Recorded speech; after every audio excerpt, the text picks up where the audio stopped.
बच्चों, welcome to MS coaching centre. आप सभी को हम अपने यूट्यूब चैनल एमएस कोचिंग में स्वागत करते हैं एक नए वीडियो के साथ। आज हम लोग पढ़ेंगे संस्कृत में अनुच्छेद पढ़ेंगे।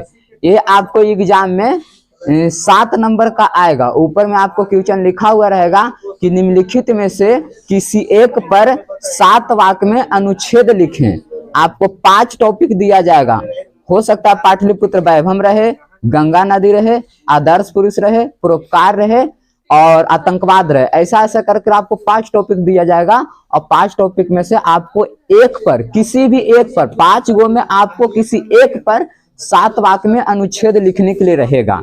और ये जो अनुच्छेद आप लिखिएगा तो ये 7 वाक्य लिखिएगा तो ये 7 अंक का रहता है, यानी 7 नंबर का रहता है। जब 5 गो में से आप किसी एक पर लिखेगा तो आपको 7 नंबर दिया जाएगा। जैसे कि आपको हम हिमालय पर्वत पर अनुच्छेद लिखकर बोर्ड पर लाए हैं। आप लोग देख लीजिए ध्यान से। हिमालय पर्वत पर आना इस बार कंफर्म है। जैसे देखिए क्या है, देखिए 7 अंक का रहेगा। 5 गो में एक गो लिखेगा तो आपको कई मिलेगा 7। एक गो पर ही लिखने के लिए रहता है। देखिए लिखा हुआ हिमालय है, यानी कौची पर्वत पर हमको है, हिमालय पर्वत। कई वाक्य में लिखना है तो 7 वाक्य में लिखना है। कई वाक्य में लिखना है, 7 वाक्य। देखिए आपको लिखने का तरीका पहले हम बता देते हैं। आपको याद करने का जरूरत नहीं पड़ेगा। अगर आपको संस्कृत में अनुवाद करने के लिए आता है तो आपको याद करने का कोई जरूरत नहीं है। अब बोलिए कैसे कोई जरूरत नहीं है? तो आप पहले हिमालय पर्वत पर 7 गो वाक्य हिंदी में छाट लीजिए और उसी 7 वाक्य को आप कोची कर दीजिए, संस्कृत में अनुवाद कर दीजिए। तो जो आप 7 वाक्य का संस्कृत में अनुवाद करेंगे वही क्या हो जाएगा, हिमालय पर्वत पर अनुच्छेद हो जाएगा। समझ में आई बात?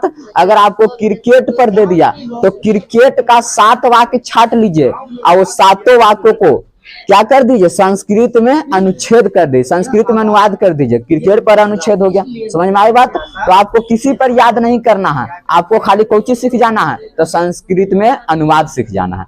देखिए हम हिमालय पर्वत पर लिखे हैं। देखिए पहला सेंटेंस है, हिमालय एक श्रेष्ठ पर्वता अस्ति। हिमालय एक श्रेष्ठ पर्वता अस्ति। देखिए बहुत सारे लड़के और लड़कियों को लगता है कि हम तो खाली संस्कृत में रट के याद कर रहे हैं, लेकिन इसका हिंदी क्या होता है? तो हम उसका नीचे हिंदी भी लिख दिए हैं। इसका मतलब है कि हिमालय एक श्रेष्ठ पर्वत है। हिमालय क्या है? एक श्रेष्ठ। हमारा एक सेंटेंस लिखे ना तो हमारा 1 नंबर कंप्लीट हुआ, क्योंकि ये टोटल कई नंबर का है, 7 नंबर का। तो 1 सेंटेंस लिखे तो कई नंबर कंप्लीट हुआ, 1 नंबर कंप्लीट हुआ। दूसरा है, पर्वत नाम राज्य हिमालय पर्वता अस्ति। यानी कहने का मतलब है पर्वतों का राजा हिमालय है। पर्वतों का राजा किसे कहा जाता है? हिमालय। यानी पर्वतों का राजा कौन है? हिमालय है। तीसरा है, इदम पर्वता भारत से उत्तर दिके अस्ति।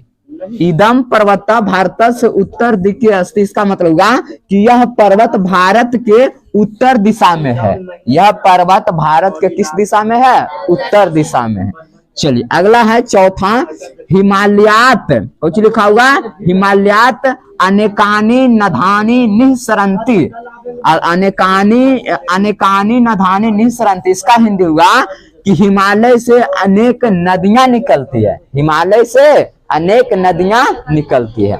अगला है 5वां, तेसु गंगा नदा अपि अस्ति। तेसु गंगा नदा अपि अस्ति। इसका हिंदी हुआ कि जिसमें गंगा नदी भी है। यानी कि जितनी सारी नदियां निकलती है उसमें कौन नदी शामिल है? गंगा नदी शामिल है ना। चलिए अगला है 6ठा, कि तस्य तटे अनेकानी ग्राम च महानगर अस्ति। इसका हिंदी हुआ कि इसके किनारे अनेक नगर एवं महानगर है। हमारा पटना, बिहार राज्य का राजधानी पटना महानगर भी इसी नदी के किनारे बसा हुआ है ना।